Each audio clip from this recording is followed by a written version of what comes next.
Az Anbernic legújabb kézi konzolja az RG556, ami a cég legerősebb androidos eszköze, és a legnagyobb erőssége a nagyon jó minőségű 1080p-s AMOLED kijelző. Ez olyan volt, hogy mikor vettek vissza a cellámba. Az Anbernicnek az eddigi konzoljai mind kisebb méretű, zsebre vágható eszközök voltak, ez már egy komolyabb, ergonomikusabb cucc. De ennek mi a neve? Anbernic? Anbernic. Tényleg? Aha. Elég széles és vastag, jó, kényelmes fogása van a kézbe simuló fogantyúkkal, egymásra helyezett válgombokkal és az analóg ravaszokkal, plusz az aszimmetrikus joystickokkal. És itt van Kratos páncéljában. Közben úgy Kratosnak ebben a játékban még nincs szakálla. Kézbe fogva a mérete egy Switchre hasonlít, annál azonban egy picit kisebb.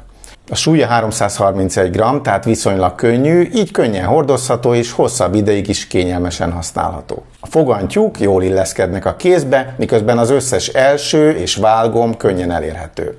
Ami némi nyújtózkodást igényel, az a bekapcsoló és a hangerő gombok, de ez játék közben nem zavaró. Szóval a Switch-re nyomtattunk ilyen grippeket, hogy kényelmesebb legyen megfogni, erre nem kellett, mert alapból is már ennek ott van. A gombok jól reagálnak a nyomkodásra, a D-pad is jó, ami a retro játékok miatt amúgy is fontos. A műanyag burkolat felülete fényes, ezért a fekete változat eléggé gyűjti az új lenyomatokat. A kék átlátszó burkolatú viszont, ami nálam is van, az ilyen szempontból előnyösebb. Ezen nem látszódnak a por és új lenyomatok annyira.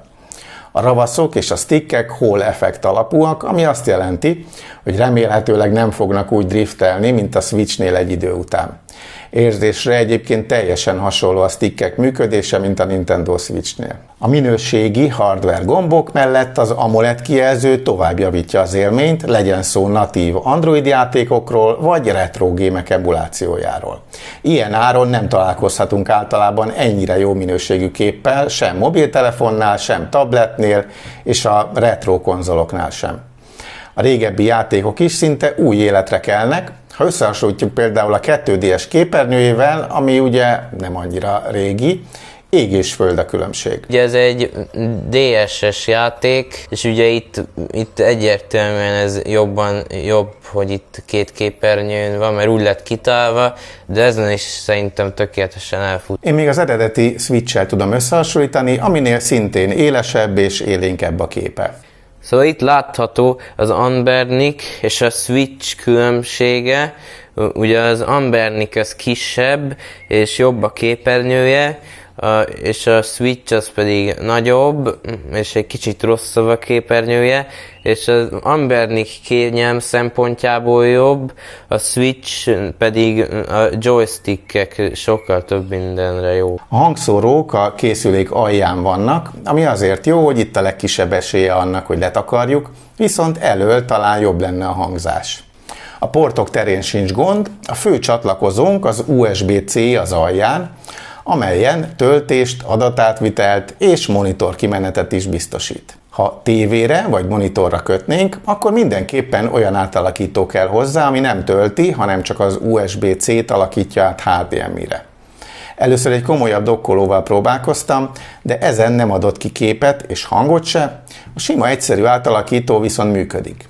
Van még SD kártyaolvasó alul, amiben nekem gyárilag volt egy 256 gigás kártya is, tele retro játékokkal. Ezen kívül 3,5-es fülhallgató csatlakozó is van az alján, de persze Bluetooth-on keresztül is csatlakoztathatjuk a fülest.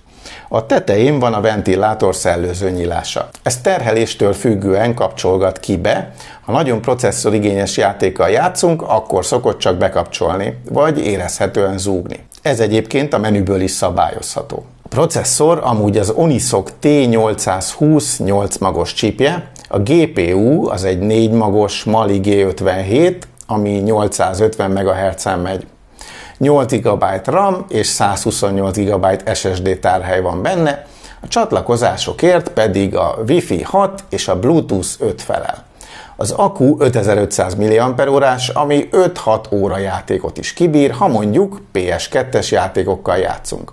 Ha hardware igényesebb játékokat futtatunk, akkor persze ez egy kicsit alacsonyabb is lehet, de egyszerűbb játékokkal akár 8-10 órát is el lehet érni. Kipróbáljuk az Among Us-t is, ez is elfut ezen, és ezt lehet stickkel irányítani abból is. Akkor csinálom a taskokat, és ha látok valami furcsát, akkor szólok majd a csapatnak. Ez az elektrika, ez a legveszélyesebb hely a játékban, szóval nem azt sokat szeretnék. Közben ezt tönkretették a reaktort. Jó, egy ember javítja, akkor én segítek neki. Megjavították. Jó, ez itt nagyon gyanúsan áll itt. Lehet, hogy fake taskol. Hát nem a legokosabb emberekkel vagyok egy lobbiban. Fake task and I think self-report. Szegény. Az RG556-on az Android 13 van, ami egész napra kész. Az első indításkor egy rövid beállítási képernyő fogad, ami után néhány emulátort előre telepítve találunk a gépen. Azonban ajánlott azonnal a Play áruházba menni, hogy frissítsük ezeket, mivel régebbi verziók vannak előre telepítve. Lehetőség van egyedi emulátorokat futtatni, vagy az Anbernic launcherét használni a játékok böngészésére és indítására. Ha vannak játékok az SD kártyán, ez beolvassa és hozzáadja őket. Ezután számos konzol és játék között választhatsz és játszhatsz. A szoftver egyszerű, de könnyen beállítható és jól néz ki. Ha más launchert is kipróbálnátok, akkor én a Daisy Show-t javasolnám, ezzel konzolosabbá tudjátok tenni a készüléket, kicsit elszakadva az Android tablet hangulattól. Amúgy egyenként is futtathatod az emulátorokat. Ez több beállítást igényel, de egy gyakran nagyobb igényű konzoloknál az emulátorok optimalizáltabbak, mint például a RetroArch-ban használtak. A lehúzható menüben lehetőség van gombtérképezésre, a processzor sebességmódjának állítgatására és a ventilátor vezérlésére. A gombtérképezés lehetővé teszi, hogy a képernyőn megjelenő vezérlőket a készülék fizikai gombjaira állítsd, ennek az androidos játékoknál van szerepe. Olyan játékokat is játszhatunk kontrollerre, amik csak érintőképernyős irányításúak, még akkor is, ha nem támogatják a vezérlőt. Ilyen például a Brawl Stars vagy a Genshin Impact, amihez előre elkészített beállításokat is találunk. Akkor megmutatom, hogy milyen játékokkal lehet és érdemes játszani ezen. Olyan ez, mintha egy konzol és egy telefon lenne egybe, tehát itt vannak ilyen telefonos játékok is. Szóval most kipróbálom mondjuk a Brawl Stars-t. Úgy megöltem egy kaktuszt. Milyen profi vagyok. Dupla kill. Nincs senki. Jó, hát jó ez a Brawl Stars, de szerintem én ezt egy kicsit már kinőttem, szóval viszlát. A konzol sebessége körülbelül az Odin Pro szintjén van, és ez elegendő ahhoz, hogy az androidos játékok és a kevésbé hardware igényes konzolok emulációja hibátlanul fussanak. A Dreamcast, GameCube, PSP, 3DS, PS2 játékok 90%-a szintén szépen fut, van, ami 60, van, ami 30 FPS-sel. Nézzük meg ezeket az emulált játékokat, ezeket a régi retro játékokat, és például a Pokémon Goldot fogjuk most kipróbálni, de nem úgy van az animében, hogy ha 10 éves vagy, akkor kapod meg az első Pokémonodat. Anyukám még tuntat ezzel a sok fölösleges dumával. Na végre mehetek. És itt a professzor. Hogy kapok egy Pokémont. És mindegyik egy ritka fajta Pokémon, na az nagyon jó. Cyndaquil, a tűz Pokémon, Totodile-t, Chikorita. Ja igen, ez volt a neve. Nekem a krokodil tetszik a legjobban, szóval azt fogom választani. Na találkoztunk közben egy rattatával, nyomok rá egy scratchet. Így megrázta a farkát ez az egér. Ilyen keveset sebződik. Még elég gyenge a krokodilunk, az a baj. Kritikál itt. Na az ritka. És kikapartuk a szemét ennek a szegény egérnek. De szóval a régi játékok, mint például a Pokémon Gold, tökéletesen elfutnak ezen a cuccon. Az újabb konzolok emulációjával is meg lehet próbálkozni, például a PS Vitával és a Switch-el, de ezeknél azért érdemes utána nézni, hogy melyik játékok futnak rendesen. Az optimális teljesítmény elérése némi beállítást igényel, ki kell tapasztalnunk, hogy milyen felbontáson működik egy-egy játék. És itt van. És ez egy nagyon egyszerű boss, csak itt át kell, mondjuk még itt is tudok sebződni, de amúgy nagyon lassan csinálsz még mindent, mert ez úgy ilyen tutoriál a játékhoz. Tudok healelni, és kap a fejébe. Az a baj, még elég gyenge a kardom, szóval nagyon sokat nem tudok rajta sebezni.